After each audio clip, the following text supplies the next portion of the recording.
May മാസത്തിന് already ഒരുപാട് പ്രത്യേകതകളുണ്ട്. സോ ആ പ്രത്യേകതകളുടെ കൂടെ ആഡ് ഓൺ ചെയ്യാൻ പറ്റുന്ന മറ്റൊരു പ്രത്യേകതയും കൂടെയുണ്ട്.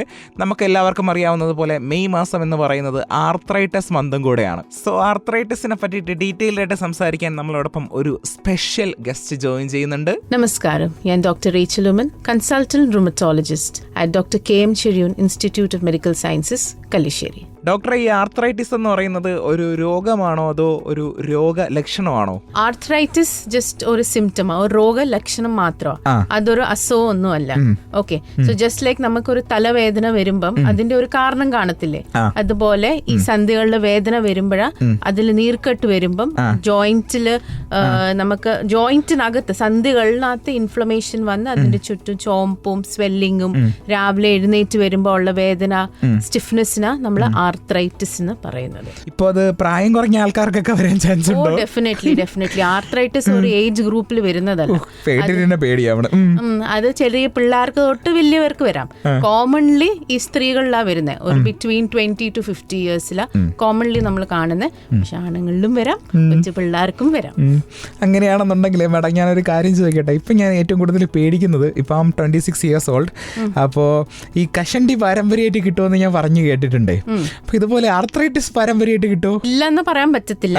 നമുക്കൊരു 10% ജനറ്റിക് ആയിട്ട് ട്രാൻസ്മിഷൻ വരാം. എല്ലാവർക്കും വരുമെന്നല്ല, ചിലപ്പോൾ ഒരു ജനറേഷൻ സ്കിപ്പ് ചെയ്തിട്ട് നെക്സ്റ്റ് ജനറേഷനിലോട്ട് വരാം.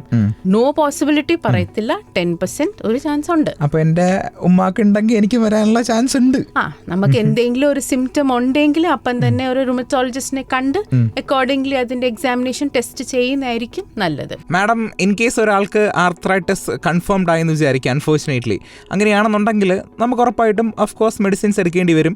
ആ എടുക്കുന്ന മെഡിസിൻസ് ലൈഫ് ലോങ് എടുക്കേണ്ടി വരുമോ? നമ്മളൊരു കാര്യം മനസ്സിലാക്കണം, ഈ വാദം റിലേറ്റഡ് ഒരു ഓട്ടോ ഇമ്യൂൺ ഡിസീസസ് ട്രീറ്റബിളാണ്. നമുക്ക് മെഡിസിൻ വെച്ച് നല്ല രീതിയിൽ കൺട്രോൾ ചെയ്ത് നോർമൽ ലൈഫ് സ്റ്റൈലിലോട്ട് മാറാം. ക്യൂറബിൾ അല്ല. സോ എത്ര നാൾ എടുക്കണമെന്ന് ഡിപ്പെൻഡ്സ്. നമ്മൾ എത്ര നേരത്തെ ട്രീറ്റ്മെന്റ് എടുക്കുന്നതും ആ സമയത്ത് നമുക്ക് വലിയ പ്രശ്നം ഇല്ലാതെ ചെറിയ സിംറ്റംസ് ആണെങ്കിൽ പ്രോബബ്ലി വിത്തിൻ 2-3 ഇയേഴ്സ് നമുക്ക് മെഡിസിൻ സ്റ്റോപ്പ് ചെയ്ത് സ്ലോലി കുറച്ച് കൊണ്ടുവരാം.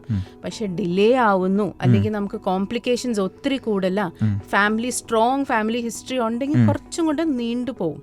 ബട്ട് ഡെഫിനറ്റ്ലി മെഡിസിൻ എടുക്കുമ്പോൾ നമുക്കൊരു നോർമൽ ലൈഫ് സ്റ്റൈൽ ജീവിക്കാം. അതായത് നമുക്ക് കംപ്ലീറ്റ്ലി നമ്മുടെ ലൈഫിൽ നിന്നും ക്യൂർ ചെയ്ത് കളയാൻ പറ്റത്തില്ല, ബട്ട് നമുക്ക് ഇങ്ങനെ കൺട്രോൾ ചെയ്ത് ഒരു കൺട്രോൾഡ് രീതിയിൽ നമുക്ക് മുന്നോട്ട് പോകാനായിട്ട് പറ്റും. ഇൻ കേസ് നമുക്ക് ഈ പറഞ്ഞതുപോലെയുള്ള ആർത്രൈറ്റിസ് അഫക്റ്റ് ചെയ്തു എന്നുണ്ടെങ്കിൽ ഈ ഫുഡിനൊക്കെ എന്തെങ്കിലുമൊക്കെ മാറ്റങ്ങളൊക്കെ വരുത്തേണ്ടി വരുമായിരിക്കുമോ? സോ നമുക്ക് വൺ തിങ് ഈസ്, ഈ ഫുഡ് കൊണ്ട് നമുക്ക് ആർത്രൈറ്റിസ് മാറ്റിയെടുക്കാൻ പറ്റത്തില്ല.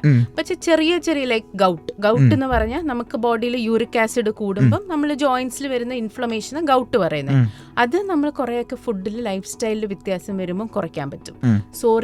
സോറിയാറ്റിക് ആർത്രൈറ്റിസ് നമുക്ക് കുറേയൊക്കെ ഫുഡിൽ ലൈഫ് സ്റ്റൈലിൽ വ്യത്യാസം വരുമ്പോൾ നമുക്ക് മാറ്റിയെടുക്കാൻ പറ്റും. ബട്ട് ബാക്കി അസുഖം മെഡിസിൻസ് തന്നെ വേണം. ആർത്രൈറ്റിസ് ഫെർട്ടിലിറ്റിയെ എഫക്ട് ചെയ്യുമോ മാഡം? ഒരു ഓട്ടോഇമ്യൂൺ ഡിസീസ് ആയതുകൊണ്ട് ഫെർട്ടിലിറ്റി നമ്മളുടെ എഫക്റ്റ് ആവത്തില്ല.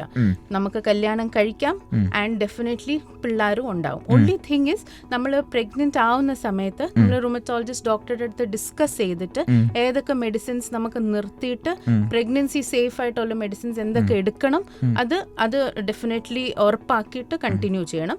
പിന്നെ because there are some medicines നമുക്ക് കഴിക്കാൻ പറ്റാത്ത മെഡിസിൻസ്, കഴിക്കാൻ പറ്റുന്ന മെഡിസിൻസ്. പിന്നെ ചില ആൾക്കാർക്ക് ചെയ്യുന്ന ഓക്കെ ഞാൻ പ്രഗ്നന്റ് ആയെങ്കിൽ എൻ്റെ കുഞ്ഞിന് എന്തെങ്കിലും പറ്റുമോ ഈ മെഡിസിൻ കാരണം, അതുകൊണ്ട് സ്റ്റോപ്പ് ചെയ്യും. സോ അങ്ങനെ ചെയ്യല്ല. പ്രഗ്നൻസി സേഫ് ആയിട്ട് മെഡിസിൻസ് ഡെഫിനറ്റ്ലി ഡോക്ടറുടെ കൺസൾട്ടേഷൻ കണ്ടിന്യൂ ചെയ്യണം. ഇപ്പോൾ ഡോക്ടർ പറഞ്ഞു ഏത് ഏജ് ഗ്രൂപ്പിലുള്ള ആൾക്കാർക്ക് വേണമെങ്കിലും വരാമെന്ന്. എന്നിരുന്നാലും ഏറ്റവും കൂടുതൽ ഒരു പർട്ടിക്കുലർ ഏജ് ഗ്രൂപ്പ് ഉണ്ടാവൂലേ? അതായത് ഇപ്പോൾ ഫോർ എക്സാമ്പിൾ പറയുകയാണെന്നുണ്ടെങ്കിൽ 45 to 50 അല്ലെങ്കിൽ 50 to 60 അങ്ങനെ പറയുകയാണെന്നുണ്ടെങ്കിൽ ഏത് ഏജ് ഗ്രൂപ്പിലുള്ള ആൾക്കാർക്കായിരിക്കും ഈ പറഞ്ഞതുപോലുള്ള ആർത്രൈറ്റിസ് കൂടുതലായിട്ടും കാണുന്നത് അല്ലെങ്കിൽ വരുന്നത്? 20 to 50 years. 20 to 50 അവിടെയും വിടൂല്ല, കംപ്ലീറ്റ്ലി ലോക്ക് ചെയ്ത്. കൂടുതൽ ഫീമെയിൽസിലാണ് കാണുന്നത്. അവരുടെ ബേസിക്കലി നമ്മുടെ ഈസ്ട്രോജൻ ഹോർമോൺ കാരണം അത് കാരണം നമുക്ക് ഈ ഓട്ടോ ഇമ്യൂൺ ഡിസീസ് കൂടുതലായിട്ട്. ചില അസുഖങ്ങൾ മെയിൽസിലാണ്, ലൈക്ക് സോറിയാറ്റിക് ആർത്രൈറ്റിസ്, ഗൗട്ട്, പിന്നെ നട്ടെല്ല് ബാധിക്കുന്ന വാദം, ആൻകൈലോസിംഗ് സ്പോണ്ടിൽ, ഇത് കൂടുതൽ മെയിൽസിലാണ് കാണുന്നത്. മാഡം ഇപ്പോൾ ഡെയിലി ഒരുപാട് ആൾക്കാരെ ട്രീറ്റ് ചെയ്യുന്ന ഒരാളാണ്. സോ ട്രീറ്റ് ചെയ്യുമ്പോൾ ഫേസ് ചെയ്യേണ്ടി വരുന്ന ഏറ്റവും വലിയൊരു ഡിഫിക്കൽട്ടി എന്താണ്? വൺ, അസുഖം ലോങ് ടേം ആണെന്ന് മനസ്സിലാക്കി കൊടുക്കാൻ ഇത് ആൾക്കാർക്ക് ആക്സെപ്റ്റ് ചെയ്യാൻ കുറച്ച് ബുദ്ധിമുട്ടാണ്. പിന്നെ ഈ മെഡിസിൻസ് കേൾക്കുമ്പോൾ ഫസ്റ്റ് ലൈൻ നമ്മൾ റുമറ്റോളജിസ്റ്റ് എപ്പോഴും സ്റ്റിറോയിഡ്സാണ് കൊടുക്കുന്നത്. അത് ആ സ്റ്റിറോയിഡിന്റെ പേര് കേൾക്കുമ്പം തന്നെ പേടിയാണ്, എനിക്ക് ഇത് വരും അത് വരും. സോ അത് വൺ ഈ മെഡിസിൻസ് ഈ സ്റ്റിറോയിഡ് അല്ല, നമുക്ക് ഇഷ്ടം പോലെ അത് മെഡിസിൻസ് ഉണ്ട്. ശരിയാണ്, ചില മെഡിസിന്റെ ഒക്കെ പേര് കേൾക്കുമ്പോൾ നമുക്ക് തന്നെ പേടിയാവും, പക്ഷെ അതിൽ പേടിക്കേണ്ട ഒരു ആവശ്യമില്ല. അണ്ടർ റുമറ്റോളജിസ്റ്റ് അണ്ടർ ഡോക്ടർ നമ്മൾ ട്രീറ്റ്മെന്റ് എടുക്കുവാണെങ്കിൽ പിന്നെ മെയിൻലി ഞാൻ പറഞ്ഞില്ലേ 20 to 50 years ഈ child bearing group age group അല്ലേ. സോ ആൾക്കാർക്ക് മനസ്സിലാക്കി കൊടുക്കാൻ യു ക്യാൻ ഗെറ്റ് മാരീഡ്, പിള്ളേർ ഉണ്ടാവാം, ഈ മെഡിസിൻസ് കഴിച്ചാൽ ഒരു പ്രശ്നം വരുത്തില്ല, അതും ഒരു മനസ്സിലാക്കി കൊടുക്കാൻ ഡിഫിക്കൽട്ടാണ്. പിന്നെ വേറെ ഒരു പ്രോബ്ലം പറഞ്ഞാൽ ഇപ്പൊ ഇന്ത്യയിൽ നമുക്ക് ഈ മെഡിസിൻസ് എല്ലാം കുറെ ബയോളജിക്കൽ മെഡിസിൻസ് എക്സ്പെൻസീവാ. സോ ഇവർക്ക് ഇത് കണ്ടിന്യൂ ചെയ്ത് പോകാനുള്ള ബുദ്ധിമുട്ട് കാരണം സ്റ്റോപ്പ് ചെയ്യും. സോ അത് സ്റ്റോപ്പ് ചെയ്യല്ല കണ്ടിന്യൂ ചെയ്യലും കോംപ്ലിക്കേഷൻസ് ആവുന്ന അതൊന്നും ആൾക്കാർക്ക് മനസ്സിലാവാൻ കുറച്ച് പാടാണ്. So we need the governments help also. ഈ മെഡിസിൻസിന്റെ റേറ്റ് ഒന്ന് കുറച്ച് കോമൺ ആൾക്കാർക്ക് കിട്ടാൻ പറ്റുന്ന. ഇപ്പോൾ ഡോക്ടർ പറഞ്ഞത് വെച്ചിട്ട് എനിക്ക് തോന്നുന്നു കുറച്ചുകൂടെയൊക്കെ പ്രായം ചെന്ന ആൾക്കാർക്ക് അക്സെപ്റ്റ് ചെയ്യാൻ വലിയ ബുദ്ധിമുട്ടുണ്ടാവില്ല, ബട്ട് യങ്സ്റ്റേഴ്സിന് ഇച്ചിരി ബുദ്ധിമുട്ടായിരിക്കും അല്ലേ? ഇറ്റ് ഈസ് ഡിഫിക്കൽട്ട് ഒന്ന് ആക്സെപ്റ്റ് ചെയ്യാൻ. ബിക്കോസ് പറഞ്ഞ പോലെ ഇപ്പം നമുക്ക് ഈ ചോദിച്ചാൽ ഈ മുടി ഒഴിച്ചൽ, ഈ അസുഖത്തിൽ തന്നെ ഇങ്ങനെ മുടി ഒഴിച്ചൽ വരാം, സ്കിൻ ഡിഫോമിറ്റീസ് ഒക്കെ വരാം. ഈ കുറച്ച് പ്രായത്തിൽ അല്ലെങ്കിൽ കൊച്ച് നമുക്ക് റീസെൻ്റ്ലി ഒരു 4 വയസ്സൊരു കൊച്ച എനിക്ക് ഒരു 2 days ബാക്ക് വന്ന് ഇത് പേരൻസിനെ ആക്സെപ്റ്റ് ചെയ്യാൻ, ഇത് ലോങ് ടേം ട്രീറ്റ്മെന്റ് വരാൻ അങ്ങനത്തെ ഒരു ഡിഫിക്കൽട്ടി ഉണ്ട്. But once again with treatment definitely better ആവും. പലർക്കും അങ്ങനെ ഒരു ചിന്ത ഉണ്ടോ ഡോക്ടറെ? വേറൊന്നുമല്ല, നമ്മളിപ്പോൾ എന്തെങ്കിലും കാര്യങ്ങൾക്ക് മരുന്ന് കഴിച്ച് തുടങ്ങിക്കഴിഞ്ഞാൽ അയ്യോ ഞാൻ രോഗിയായി പോയി എന്നുള്ളൊരു ചിന്ത ഉണ്ട്. മേ ബി അതായിരിക്കും അതിൻ്റെയൊക്കെ റീസൺ. അപ്പോൾ ഇത് കേട്ടോണ്ടിരിക്കുന്ന ഒരുപാട് ആൾക്കാരുണ്ട്. അപ്പോൾ അവരോട് മാഡത്തിന് എന്താ പറയാനുള്ളത്? ലൈക്ക് ഒരു ആർത്രൈറ്റിസ് വന്നു കഴിഞ്ഞാൽ അല്ലെങ്കിൽ അതിനെ ട്രീറ്റ് ചെയ്യുന്ന ഒരാളെന്നുള്ള നിലയ്ക്ക് മാഡത്തിന് എന്താ പറയാനുള്ളത്? ഫസ്റ്റ് ആൻഡ് ഫോർമോസ്റ്റ് ആർത്രൈറ്റിസ് പേടിക്കേണ്ട ഒരു അസുഖമല്ല.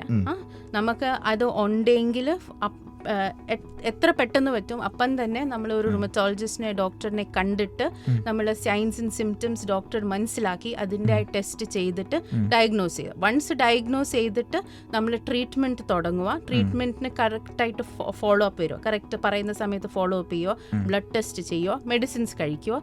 You will leave A normal happy healthy life. പ്രശ്നമൊന്നുമില്ല, നമുക്ക് നോർമലായിട്ട് തന്നെ ജീവിക്കാൻ പറ്റുമല്ലേ? മാഡത്തിൻ്റെ ആ ഒരു കോൺഫിഡൻസ് ആണ് എനിക്ക് ഇഷ്ടപ്പെട്ടത്. Anyway thank you so much madam. ഒരുപാട് കാര്യങ്ങളാണ് ഷെയർ ചെയ്തത്. Thank you.